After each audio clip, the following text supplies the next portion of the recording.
Hi, hello, my name is Blake. Welcome. I did not post last week because I had a sinus infection and I am still getting over it, so I apologize if I still sound a little nasally.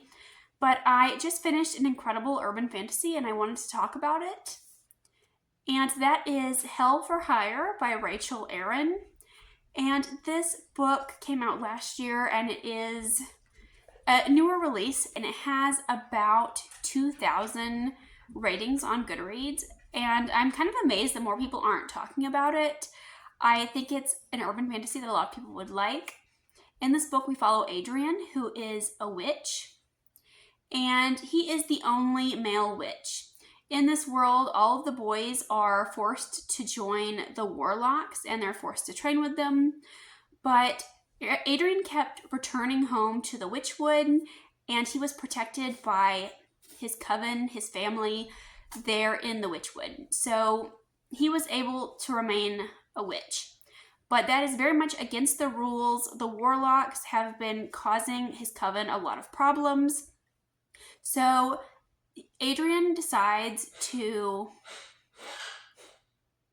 My dog is squeaking his squeaky toy.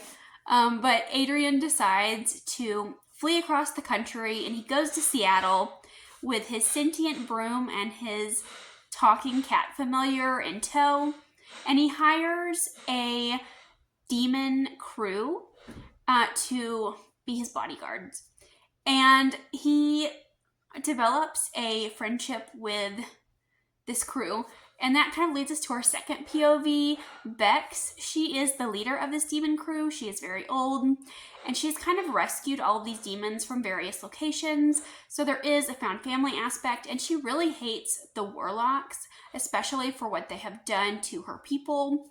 So she is determined to help Adrian keep the warlocks at bay, and that is kind of the setup for the story. And there were a lot of elements about this that I really enjoyed. I really loved the world building.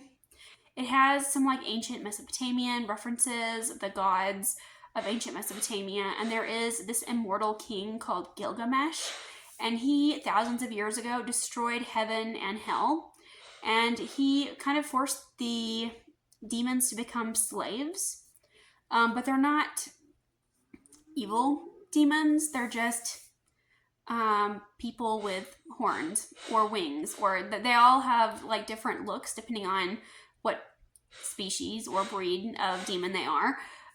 So I thought that was interesting, and I feel like the world building is really excellent in this book. And Gilgamesh gives warlocks power.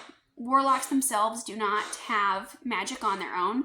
They're not like the witches who inherently have power because of their connection with the forest. But rather, warlocks are given magic by Gilgamesh, kind of like as a reward for obeying him. And also, this is an urban fantasy, and this urban fantasy is unique. It does take place in our world, but there are aspects of it that feel like it's not part of our world. So, like, we're in modern day setting, you know, we have boba tea and video games.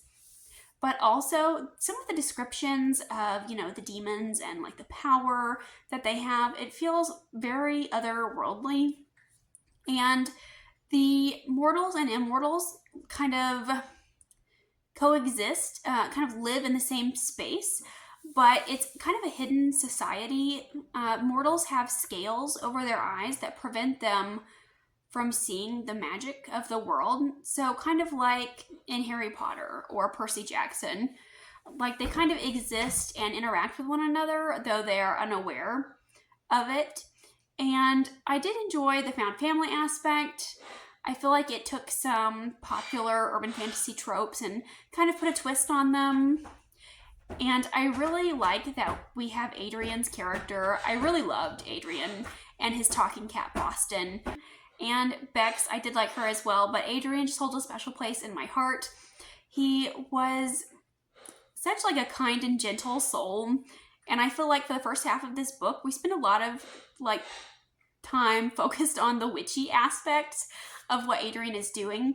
He's trying to grow his own Witchwood, which is an enchanted forest, and he's out here like talking to trees, and he's got like a pop-up house. and he's planting in his garden, and he's making scarecrows and brewing up potions. It's all very witchy. I really love the descriptions, but also it kind of feels like a cozy fantasy. Like we are just following Adrian in his day-to-day life. It feels very, I guess, slice of life. And I was not expecting that when I went into the story. And on the flip side of that, we have Bex's chapters, and those are very action-packed. And she is someone who is trying to keep her crew together, and she takes a lot of the risk in her group. And she just wants to keep everyone safe. So I did enjoy the found family aspect. I also found this book to be quite humorous, and I was not expecting that either. And as the story progresses, we get more world building, and we learn more about the magic system of this world and kind of the powers that the witches and the demons and the warlocks have. And we also have a lot more action as the story progresses. In the last 35%, I feel like the action really ramps up. And I feel like that's where my issues come in. That final confrontation felt very lackluster in its execution, and I feel like it all felt too easy. And I'm not sure I like the direction that it's going in, where we have, it seems like we are going to be gearing up for an even larger confrontation. And that was not something that I was expecting or wanting, especially when the first majority of this book felt like it was a cozy, humorous slice of life story. And another small complaint I had was I feel like this story, in the characters, I feel like they feel indebted to each other way too quickly, way too easily. But other than that, that was like a minor complaint. I did still really enjoy this book. I ended up giving it 4 stars. I did like it enough to continue. And I really wanted to get more eyes on the series because I have not seen anyone talk about it. And I feel like a lot of people would enjoy this, especially if you are looking for an urban fantasy that has both cozy elements and more action elements. I think this would be a great one for you. And yeah, let me know if I have convinced you to read it. Let me know if you have read Hell for Hire. And if you just want to let me know that you're here, you can leave me a little witchy emoji down below. But thank you so much for watching, and I'll see you again with another video soon. Goodbye.